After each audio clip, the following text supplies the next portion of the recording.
Stampers, are you ready to make some boring, plain cards that no one is going to like at all? Yeah. We're going to make some of the most plain and simple cards I've ever made today. And they are so stinking cute. We make things so complicated as card makers, especially people like me. We share the things, we want to teach you things, and we want to share something new that nobody's ever shown before. Like, it just gets complicated. Today, we are making it as simple as it can be with white cardstock, black ink, a few markers, one stamp set, and some absolutely adorable cards. Not to mention, we have a guest. You haven't seen her for a while. Every once in a while you see her little hands or you hear her voice, but my little helper is back. She's going to do some coloring for us, and I hope you'll stick around for the end. I have something to share. We always talk about life at the end. I've been learning a lot about health, wellness. I'm going to share something with you at the end. You've been told your whole life it's terrible for you. It is not. We all have to have it, and most of us are deficient. Stick around so you can hear that at the end. Let's get started. Before we start, real quick, I wanted to show you the stamp and die set that I will be using. I am completely in love with this. It has adorable sayings that you can mix and match in so many different ways. Adorable little die cuts. But as we're talking about this, I want you to keep in mind you can make these cards with any stamps and any dies that you have at home. So we are going to start stamping. After we do a little stamping, what are you going to help with? I'm gonna color. She's gonna help with some coloring. She loves to color. And we will go through, I have 8 different card projects to share. All of them are clean and simple. But with each one, I am going to share different ways that you can step up your project. We're going to look at different size cards. We're going to look at different layouts for simple cards. I'll share a lot of different tips here that you can try on different card projects. So what we're doing, I told you we are using black ink, white cardstock. So we have right now, I've picked out the stamps that say, this calls for apple cider. Now I am going to stamp the mug on here. Let me look at my spacing for where I need to put this. We are going to try for right there and see how that goes. I am going to put the whipped cream on top. And I just realized, okay, so there's a straw in here we'll use later. And I didn't know what this other one was. I thought it was another straw. I just realized it is a cinnamon stick. We're going to stamp that on here too. And don't let me forget, there's so many little pieces of parts. Okay, so we're going to stamp the apple right there on the band. Okay, so now I used a regular card base. We're stamping right here on the card. Now on the rest of these, we'll have some pieces and parts that go with them of white cardstock. But I'm going to pass this off to my helper. What kind of markers are you going to use, Color? Blends markers. Blends markers, blends alcohol markers. We love them, right? And you're going to color these. Yes. So there's your markers. And if you need any more, grab them. Okay. So she's going to color. Hopefully you'll be able to see. And I am going to move on to the second card. Now for the second card, we have our white card base. We're just going to stamp on a 4x5 1/4 mat. If you do much card making, most likely you've used this size to make a little mat for the fronts of your cards. If you're coloring with alcohol markers, it's actually a good idea to have a mat on top because this one will bleed through to the back of the front of the card. So when you open it, you'll see it on the inside, on the left side. We can put a piece of white cardstock there if we want to make sure we can't see that. But having a mat like this is a good idea. If you're coloring with blends, you can color with any markers you want or no markers if you prefer. Here, let's see, that one I stamped in the center. Let's stamp this one more towards the top of the card. Should I color the cinnamon? Hey, you color that however you want, however you think it's going to look best, okay?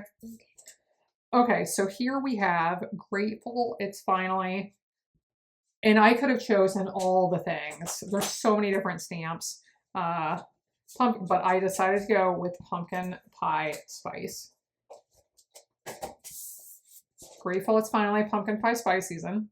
Now I have prepared a little, instead of stamping right on it, I stamped my pumpkin pie and I'm popping it up.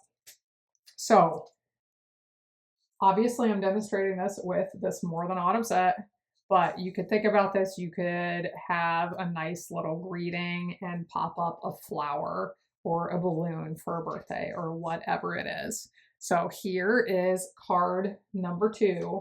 Let's move on to the third one. One of the sayings in the die set and the stamp set is nothing's better than. I have cut, instead of stamping this whole one, I prepared a die cut. So this one I used adhesive sheets for the back, which are basically like a big sticker. You can put it on the back of your paper before you do your die cutting so that when you're ready to attach it, you peel that paper backing off and it's a big sticker. It's awesome. Makes it so easy to put these detailed die cuts on. But I thought it would be extra fun to use foam adhesive sheets. And if you want more information on how to use these, if you want to see me actually doing this, I will have a link in the video description below to videos that talk about both of them and how to use both the adhesive sheets and the foam adhesive sheets, but these pop up for a really fun effect. Can I put little dots for cinnamon sprinkles? Maybe? Sure, we can have some cinnamon sprinkles. See, she's going to be more creative than me here. Okay, so here is what our card is going to look like. Nothing's better than, and we are going to stamp the word fall. You could fill in donuts, you could fill in apple pie, you can fill in all of the things from the set. And now beside this, I am going to stamp pumpkins and apples. So we'll put pumpkin here, and apple. And I'm debating how much I can fit. We're going to squeeze these together. An apple, and we'll do another pumpkin.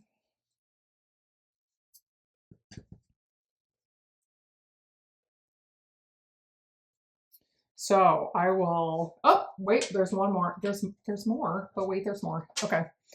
And so you could do that, or then I'm going to add the except maybe you stamp because that's adorable, right?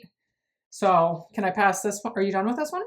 Did you like All it? done. That is very cute. So this, you got some shading on here. And So here's the first card. She's got her cinnamon on the top and the cinnamon stick and all colored up for us. So this is what I was talking about. Some of this may bleed through. So you may want to actually do this on a mat. But I wanted to show you a lot of different examples of like as basic could be, stamping on your card base and then adding the mat. Here, this one's a little different dimensions or a little pop-up. If you want the dimensions for all these cards, there will be a link down there to go to my website. I'll have photos of these projects, still photos of the projects, and it will have the dimensions for the cards on it as well. Can you color the pumpkins and the apples on this one? Yep. Super. Okay, next one. What about a mini card? These are so fun if you are including it with a gift or just want a nice little like way to brighten somebody's day. Like maybe you want to leave it for a coworker or give it to somebody at the store or the drive-through window, somebody that helped you and you just want to brighten their day a little bit. So we have autumn is the best, and we will attach this all together.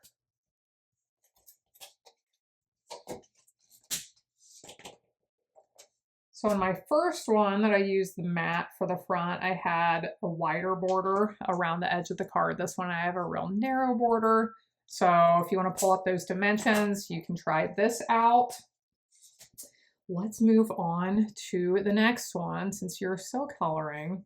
And this one I actually have pretty much all prepared. So here's another square card, but this one would actually fit nicely inside of a regular envelope. So a lot of times I like to make 4" by 4" square cards or 4 1/4 by 4 1/4. They fit nicely in regular card envelopes. This one is just a tiny bit smaller, but still a nice size that you could use a regular size envelope for it. So I cut this square smaller. This one I wanted to show you. You can cut a small piece and leave a big border around the edge. And instead of stamping out all these other ones, we're stamping out the words apple cider and pumpkin pie spice and things. For this one, I thought it would be fun just to include the little die cut and not to put the word there. So love you more than donuts. That one was lots of fun to color. Okay, this next one, I'm pretty excited about this next one. I have a whole bunch of pieces I'm going to bring in here. And we'll take a little intermission. It looks like, are you done with this one? Mm-hmm. Okay, so let's put it all together.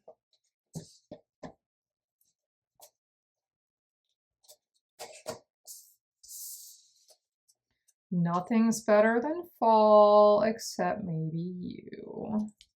So you got the leaves colored in. You added in some leaves on the pumpkins. Nice touch. You wanted to fill in those letters there.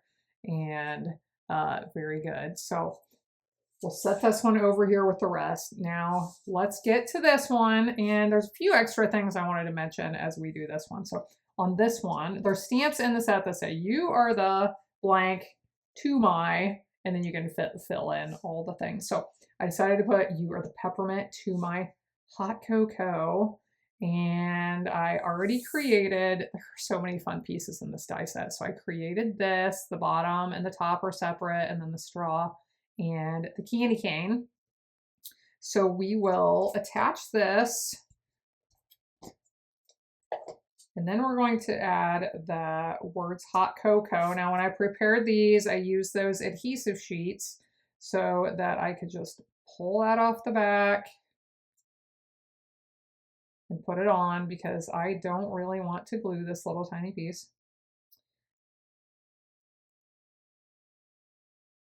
And this one I wanted to show. So this is another smaller card than a regular card, but again, it fills up most of an envelope. You can use a regular envelope. Used the mat cut down and offset this time. They don't have to be centered. So that's another idea for you. And I wanted to show the diagonal greetings. I know not all of us are diagonal kind of people and we like to keep things straight and even, but diagonal is kind of a fun change if you want to try that sometime. How are we doing over here? You're waiting on some more things to color, aren't you? Yeah. Yeah. I think that one would look good with cinnamon too. It would look good with cinnamon. So you are the peppermint to my hot cocoa. Isn't that adorable? And I thought I'd mention, so all of these, the ones I'm using die cuts, you could stick with the stamps and use those if you want to. But I just thought I would show both. And there are quite a few more of the die cuts that I could have used, even though I'm using a lot of stamps. But since we have the cute little apple cider hot cocoa mug, I thought I would mention the die set has these little coffee and latte dies. So if you're more of a coffee drinker and if your friends are coffee people, those could be used to make it coffee instead of hot cocoa and cider. So this one, I really struggled whether to use the marshmallows or the whipped cream. It was like the biggest decision I've made all, I don't know, that 5 minutes probably when I was trying to decide. So which one would you have used?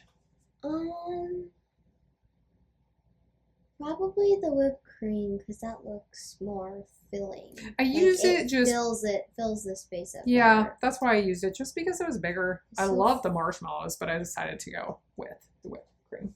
Okay. Okay. Here in a moment, we'll need you to do some more coloring, okay? Yay. Okay, so this last one, this is not the last one, the next one. You had me at And we'll see if you can handle the suspense of what this one is going to be. It's going to be another cup full of something. I know what it is. You know what it is? Yeah. Oh, she knows what it is over here. She is going to do our coloring. Okay. You want to color? Well, I move on to the last one, and then what? Should I do it like Christmas? Yeah. And then this last one, we're going to need some coloring on this one too. Okay. Hello. Oh, we have a couple of cute little stamps that we have not used yet. And here they are. So I wanted to show that the set it does have some cute Christmassy things as well. Not just the fall. But on this one, I want to show how you can take a small stamp and more small stamps. I'm going to get my pattern mixed up. Should we do, okay, I'm going to stick with the pattern. I was going to say, should I mix it up and do like 2 gingerbreads in a row? I don't know. That's too outside of the box for me right at this particular moment. So we're going to go with the pattern. But you can take a little tiny strip of paper.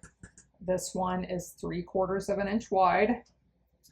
And stamp a little greeting, stamp a little pattern of small stamps across it. And you're gonna have to do some coloring here in a moment, right? So she needs to finish coloring, and I want to add just a couple little embellishments to these cards. So we're going to take a short break and we will be right back. Okay, we have our cards done. We'll go through these quickly. You'll get to see all of the finished ones. And then, like I said, we'll take a break, chat, turn around, chat about life. I want to share what I have discovered that we should all be doing probably. So here's the adorable apple cider one. We left this really plain and simple. You did some nice coloring. We did use the blender pen, the blender marker, the white alcohol marker to blend where she added the shading around the white areas. We used this and it helped it blend a little bit better, but love the cinnamon and the sprinkles. Nice touch. Second one, grateful it's finally pumpkin pie spice season. Didn't add any embellishments. These are just fantastic, like just as plain and simple as they are, in my opinion. I would love to know what you think. If you want to comment down below. This next one, pop this up. And now that I did, I'm actually thinking like, maybe I should have just left it flat or stamped it because I feel like it would have been better, simpler. What do you think? But you did a nice job of coloring the apples and the pumpkins. She'd gone outside the lines a couple spots. We used this. It pushes that color back in, and now you can't even tell. So handy tip for the blends markers. I can link you to a video down below if you want to learn more about them. I love to color with them, so I can link to a video down below on them as well. Our little teeny card, Autumn is the best. We added a couple embellishments. Love you more than donuts. It needed a couple of sparkly sprinkles. You are the peppermint to my hot cocoa. Love how that one turned out. Why don't you think for a minute? I want to know which one your favorite is, okay? Okay. You had me at eggnog. You want to tell us about how you colored this one? I did the blending for the cup and I put the cinnamon on and I did little dots around the little buttons on the gingerbread man with different colors. So the little gingerbread man has colored buttons. Cute. We added the eggnog was what this one was. And the little heart is in the set. And it was too cute not to use it. Last but not least, hello with the little gingerbread men with different color of buttons and the candy canes. Pretty cute, right? Which one's your favorite? Probably this one. That one? Okay, this is my favorite. But I would like it more on like a little baby card. A little baby card? Yeah, that would be cute. I think this is my favorite, like, more complicated one, but Simple, simple. I'm looking at simple. You like this one? That's the simple one that I like. You like this one? I think I love this. Like just stamp something and just pop a little trinket up, and it's I love that. So hope you enjoyed these. Let's flip the camera around. So thank you, helper. You're welcome. You do a very nice job. You're dismissed. Okay. I'm sure she doesn't want to listen to this. Okay, so if you follow along, you know this. I've been on this journey trying to feel better. I went on this very restrictive diet a little over a year and a half ago. I've been on that. It's helping me tremendously. It's called the GAPS diet. If you want to look it up, gut and psychology syndrome or gut and physiology syndrome. There's a book written by the doctor, and if you're going to look it up, find blogs of people who've done it and experienced it, not the websites that say there's no scientific evidence that this helps anyone, because that's a load of, you know what. Okay, so I've just been doing a lot of reading. Like I was talking to a friend the other day who has had a heart attack at the age of like 43. Started taking 5 medicines, started walking a good distance every day. I forget how far it was. A year later, she had another heart attack. They wanted her to go on a 6th medicine. She said, no thanks, I'm done with that. She started going to see a natural doctor. And they're recommending a lot of the same things that I'm going to talk about. Yeah, that I'm going to share with you here in a minute. But she's like, it's getting so expensive. And that is not the route I've wanted to go. So I read a lot of books and try to learn. So I was talking to a friend the other day, actually a couple of people here in the last few days who have struggled with different health issues. And I just try to think through like of all the things I've read and learned, like what might help this particular situation. And I started thinking about, there were a few recommendations for this one person I was talking to. I'm not a doctor and I don't give medical advice, so I'm going to put that out there. I'm a friend sharing things that I've learned that could help someone else as well if you're in a journey trying to become more well yourself. So I'm like, okay, so these few things I just said, like I honestly feel like everyone should be doing these things. So I'm going to share these things. This is not medical advice. This is for your information. You can do with it what you please. But the thing that we have been told our whole life that is bad for us, that is not bad for us, is salt. Salt, okay? Now, iodized salt, refined salt, where all the minerals have been taken out of it, the sodium content is higher than natural salt. Like that kind of salt is bad for us. We shouldn't be eating that. And it's in all of the processed food. So if we're eating processed food, we can't get away from it.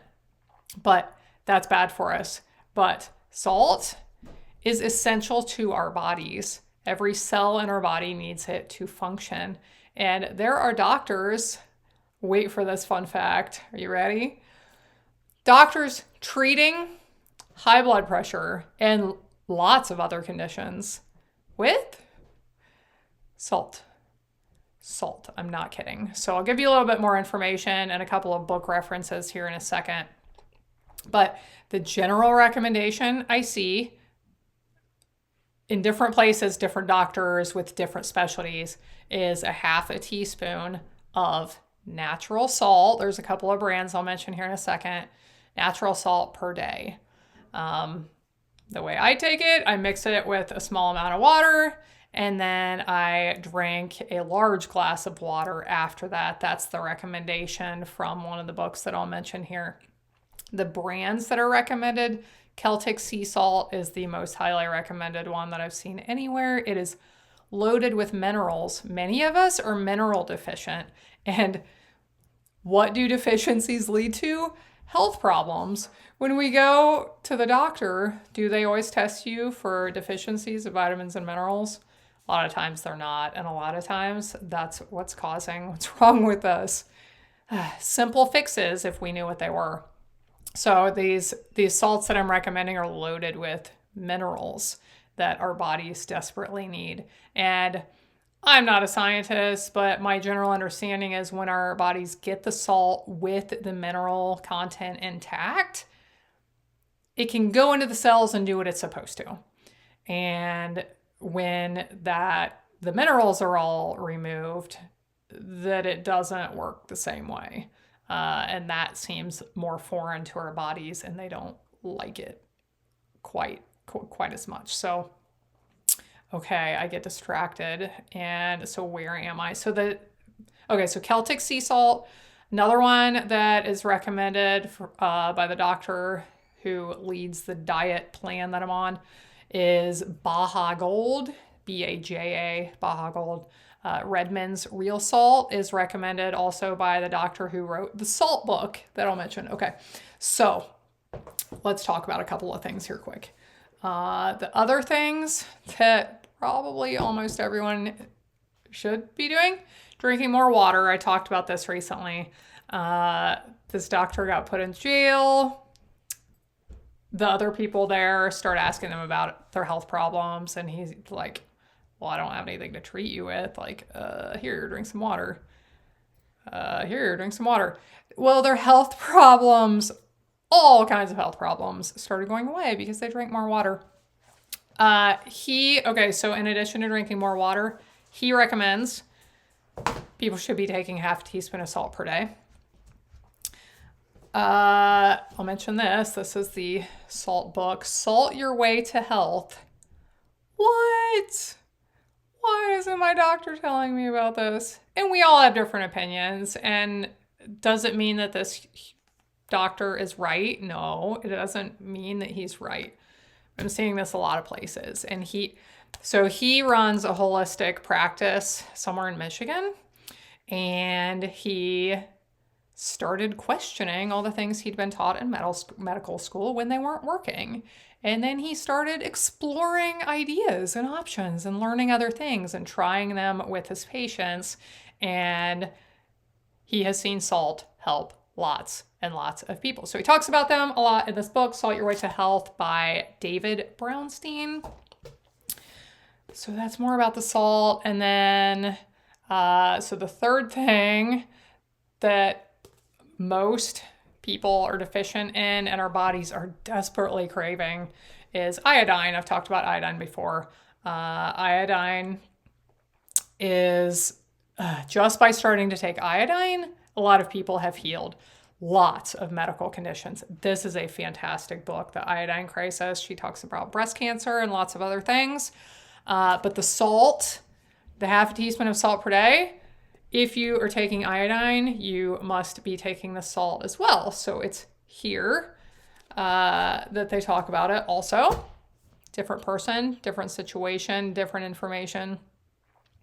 So salt, iodine, water, and the other thing that our bodies are desperately looking for, that is food, is probiotics. So the probiotics most of us are familiar with come in a pill, and they're expensive. If they're good, they're expensive. But information has been, I don't know. It's generally accepted and that, I'm stuttering, I'm sorry. If we get our probiotics in our food, our bodies can handle them better. Just like if we get our vitamins and our minerals in our food, our bodies can use them better than if we're taking them in pill form and supplements. So same thing with probiotics. So where do probiotics come from in food? Foods that are fermented. Things like yogurt, kefir, sour cream. If they're the real kind, a lot of the stuff most of the stuff at the store is not the kind that has probiotics in it. It's made with, I don't know, weird ingredients that I don't know what they are. We don't know what they are if we look at the labels. But if you get the kind that actually have probiotics in them, so those things. Sauerkraut, like refrigerated sauerkraut, is extremely easy to make fermented foods. I make fermented beet juice. It's called beet kvass. Sauerkraut, all you need is salt plus whatever the fruit, vegetables work better than fruits.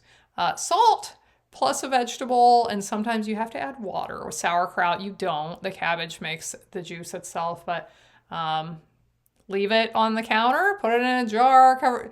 There's instructions. There's instructions everywhere on the internet for how to make these things if you want to learn. But kefir is kind of like yogurt, but it's more liquid, more drinkable. Kefir, and it's stronger, like it's a stronger fermented taste. But kefir and sauerkraut are absolutely loaded with probiotics. I think I saw that kefir has like 100 times as many probiotics in it as homemade yogurt. I'm not even talking about yogurt at the store that probably has less than homemade yogurt. But kefir is loaded with probiotics, and so is sauerkraut. So our digestive systems, all of our, okay, so gut health, leaky gut. I don't know if you hear about any of these things, but it's finally becoming more well known that all of our health comes from our digestive systems. If our digestive systems are not well, it comes out in the form of all kinds of health problems, mental problems, depression, anxiety, like all kinds of other things. So the probiotics are a huge thing to restoring that gut health. So I was only going to talk about salt, and I got very distracted because I thought about talking about all four of these things. But again, I'm not a doctor. I don't give medical advice. Here are some references to some books where you can learn more information if these are things you want to do. You have to be careful with supplementing iodine, because if you like take a bunch all at once and you're not doing the salt and the other things you're supposed to, you can have bad detox. It makes your body purge all kinds of bad things that are inside of us that shouldn't be. So anyway, especially with the iodine, I recommend, if you're going to do this, learn about it first. And that's what I've got for you today, friends. Salt is good for us. What else have we been taught that's just not true? I don't know. I feel like it might be a lot of things. That's what I've got for today, friends. I have no idea what I'm doing, but here I am killing it. So thanks for being here. I appreciate you. I hope you'll be back again next time when I'll be here helping you to hand make with love.